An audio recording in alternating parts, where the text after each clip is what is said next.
Kentucky's governor candidates went head-to-head in their first televised debate last night. We'll tell you what they had to say just ahead. After a fire destroyed her home and nearly all her possessions, we'll tell you why the owner says she's still thankful. And members of the community gathered to discuss what should take the place of the recently closed Kroger on Romney Road. Coming up, we'll tell you what they had to say. Tracking, alerting, protecting. This is WKYT This Morning. Good morning. Thanks for joining us. Hope your Wednesday's off to a good start. I'm Sean Moody in for Bill Bryant. And I'm Rebecca Smith. Let's get a look at the forecast with Micah, see what's happening. Yeah, it's a little bit warmer this morning, but it's still on the cool side. It's a really nice feel outside, 55 degrees. Sitting there in Frankfort, the capital city. And then you look across the way, we're in the 50s as well. But some of us even close to 60 degrees over toward the far eastern zones. Little valley fog again this morning. Today's forecast, 82 degrees. We finished off right there in the lower 80s yesterday. Going to do it again today. And then as we approach Friday, that's when we start to get a little bit warmer in the mid 80s.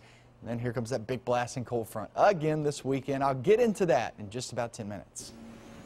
All right, thanks so much, Micah. Kentucky's candidates for governor squared off for their first televised debate. That happened last night. Matt Bevin, Jack Conway, Andrew Curtis battled it out at Bellarmine University last night. Yeah, the candidates shared a few jabs and their ideas for leading the state. The questions came from journalists, students, and social media. WKYT's Phil Pendleton has more from last night's debate.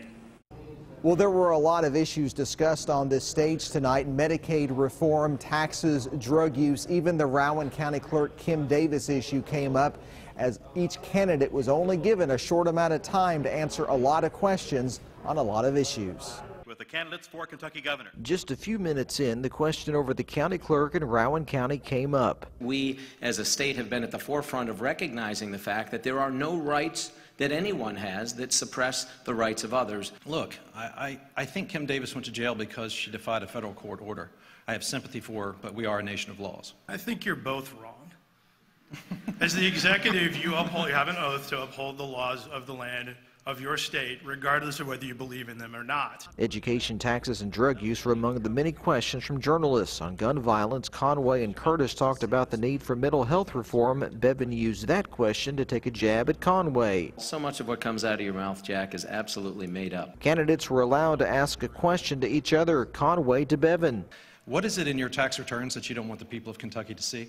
Curtis questioned if Kentucky has the money to do many of the things Conway wants to do. I hesitate to point this out, but unfortunately your solutions always seem to be, I'll fund this. And the problem is that you've actually got to have the funds that come from somewhere. WKYT's Bill Bryant called it an interesting debate. Tense, of course. There were jabs and attacks, but it was also a civil occasion in which they were able to, I think, address a wide range of issues. In closing, Bevin said this is a race about who you can trust. Curtis says Kentucky needs a governor that can see problems before they occur.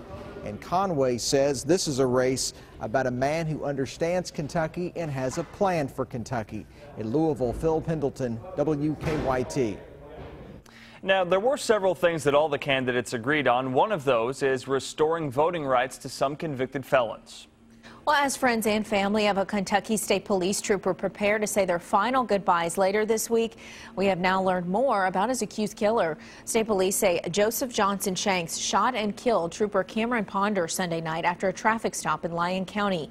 Johnson Shanks was killed Monday morning after a confrontation with State Police. Sometime during the 8-hour search for him, he apparently recorded a video and posted it to social media. Don't see anybody know who I love all y'all, man. I did something I ain't made to. I'm regret it. Well, social media shows that Johnson Shanks was a part of the Ferguson protests, but pictures from his alleged social media accounts also show him posing and smiling with police during the protests. Johnson Shanks' niece was also in the car. She was arrested for hindering prosecution. The two children, ages 2 and 5, were taken into custody of state police. Nearly 4 months after a Bourbon County teenager was killed in a crash, a driver has been charged with her death. That crash happened over the Memorial Day weekend on Interstate 64 in Scott County. The sheriff's office there says 32-year-old Muhammad Abdullah was driving recklessly when he hit the vehicle that 13-year-old Emily Sams and her family were riding in. Sams was killed in the crash. This week, a grand jury indicted Abdullah on a manslaughter charge and 2 counts of assault for seriously injuring Sam's parents. They felt from the beginning that this collision definitely didn't have to happen, and a child definitely didn't have to lose their life over it. So they did their investigation from the aspect of trying to find out exactly what caused this so that they could determine if it could have been prevented. Deputies believe Abdullah is back in his hometown of Baltimore, Maryland. Deputies expect U.S. Marshals to arrest him soon. Well, this morning, friends are remembering a Lexington man who was killed in a crash Monday. Police say 52-year-old Edward Gaines III was a passenger in an SUV that crossed into the path of a dump truck on Richmond Road. Gaines was killed in that crash. Friends say he went by the name Tommy and was a musician. They say he often traveled to festivals to play together. Music, it was something that just drew us all together, you know, and to be able to do something we all love and do it together with good people, that's what Tommy was all about. Well, police say the driver and another passenger in the SUV were taken to the hospital. The driver of the dump truck was not injured. 2 people are recovering this morning after their car crashed into a Boyle County bank last night. Danville firefighters say the car went through the foyer doors at the Chase Bank. That's at the corner of 3rd and Main Streets. Police say witnesses told them a car didn't stop at a red light and hit another car. They say the car then crashed into the front of the bank. Both of the people in the car were taken to the hospital. No other injuries were reported. This morning, deputies in Laurel County are looking for the person responsible for causing a crash and then leaving the scene. That crash happened just after 3 o'clock Monday on Kentucky 229 south of London. Deputies say an SUV traveling south was hit by a dark-colored semi-tractor trailer hauling coal. Investigators say the tractor trailer left the scene. The driver of the SUV was taken to UK Hospital with serious injuries. Investigators say that tractor trailer has damage to its front driver's side. A Richmond homeowner says she nearly lost everything after her home caught fire yesterday morning. Yeah, a tough situation for her. Although the 2 people who were inside the home, her mother-in-law and husband, did make it out safely. Good news to report there. But she still says it was a close call. Monique Blair has more on the story. Robin Bragg's morning started like any other. She left her home on Three Forks Road and drove into work. But it wasn't long into her drive that she got a call she'll never forget. And my mother-in-law said my house was on fire.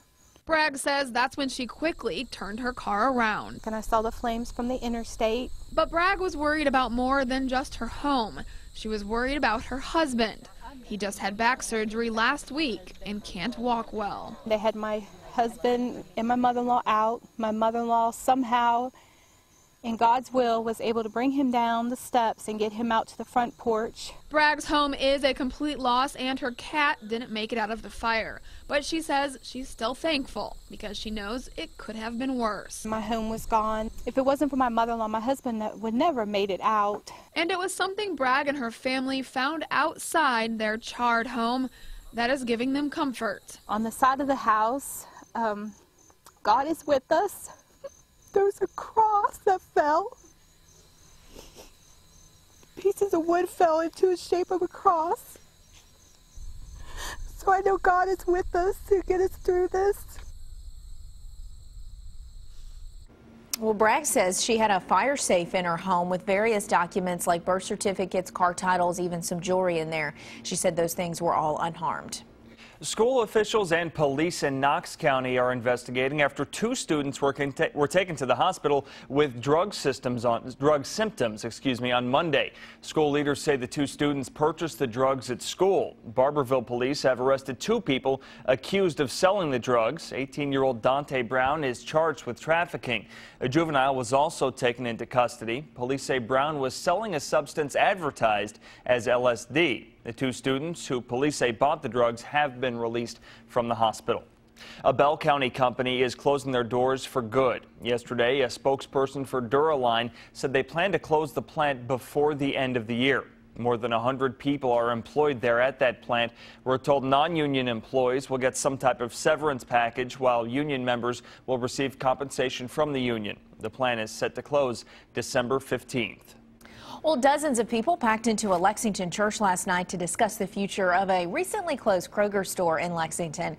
On Saturday, Kroger closed its store on Romney Road because of declining sales. Urban County Council member Bill Farmer put together the forum for people to talk about what they want to see move into that space. What we got were some really good ideas about how to work with the current property owner, and a great list of potential, what do I say, middle-sized markets that could go in here that we're going to make some contacts on and see if we can, kind of gin something down to a winner. Well, Farmer says most of the people at last night's meeting say they want a grocery store back in that same space. A Central Kentucky law enforcement officer wants to make it easier to track repeat animal abuse offenders. Last week, police in Florida charged Catherine Nygaard and Nancy Freeman with animal cruelty. But over the last several years, that mother and daughter pair have been charged with similar crimes in Tennessee, Arkansas, Georgia, and here in Lexington. In the 2005 Lexington case, only Catherine Nygaard was convicted of 7 counts of animal cruelty. The jury found her mother, Nancy Freeman, not guilty. Fayette County Animal Control Chief Nathan Bowling says he wants to see a national database that would track people convicted of animal cruelty charges. Well, one Kentucky creek has a very unusual resident, an alligator. According to a Louisville TV station, the 3-foot alligator living in Skaggs Creek, which is a stream near Barren River Lake. Kentucky Fish and Wildlife says they are aware of the gator, but they say it is not a threat to people. They believe it is someone's pet that apparently got loose. They may have some sightseers out there at that creek in the near future. Very appropriate since we're playing Florida, right? Yeah. So, well, there you go. Get them gators. Absolutely. It's 4:41 on your Wednesday morning, and WKYT This Morning is just getting started. There's a new trend you should know about and steer clear of.